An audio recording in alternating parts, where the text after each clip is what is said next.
Umpisahan natin ang pagpasok ng taon na refreshing, napakaganda ng dala lalo na rin sa ating mga balat, refreshing at kay kinis.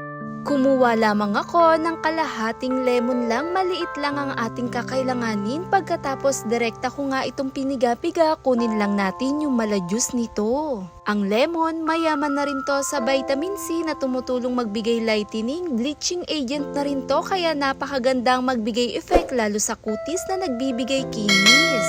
Pagkatapos, naglagay rin ako dito ng rice flour po o yung giniling na bigas, napakaganda nito gamitin kasama na rin ng ating mga sangkap na kakailanganin. At maglagay lamang po dito ng 1 tablespoon. At pagkatapos po, hinalo-halo ko na rin to para mas lumabas ang tamang texture nito. Napakaganda rin talaga gamitin na magiging refreshing sa ating mga kutis. At pagkatapos, 1 teaspoon po ng coffee. Idirektang ilagay doon mismo sa rice flour at yung pinaka-lemon natin at lagyan natin ng 1 teaspoon po ng coconut oil.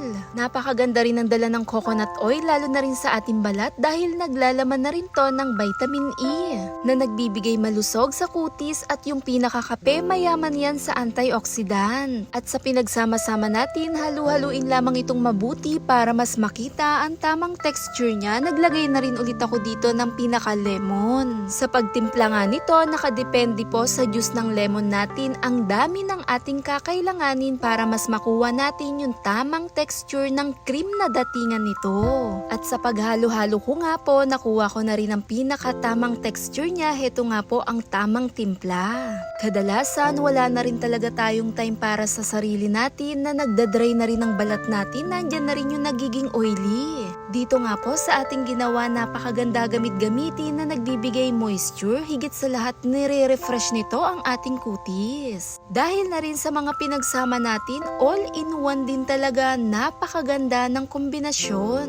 Idirektang ilagay sa ating balat, lalo na rin sa muka, i-refresh natin at i-relax ito. Kadalasan ng sangkap na kakailanganin nasa kusina lang, bigyan natin pansin ang ating kutis. Para na rin sa buwan na ito ay napaka-refresh ng ating balat. Pagkatapos ko nga itong ilagay, ibabad lamang ito ng 15 to 20 minutes, i-relax ang balat. Pagkatapos sabay mo na rin to sa pagligo at pagbanlaw. Sobrang magugustuhan mo yung resulta dahil napakaganda ng effect pag ginamit-gamit. Dahil kahit ako, gustong-gusto ko tong i-apply lalo na rin pag gusto ko rin ibalik sa moisture ang aking kutis. Higit sa lahat, tumutulong tong magbigay pusyaw puti sa ating balat. Binabad ko nga muna ito para makita ang pinaka-resulta.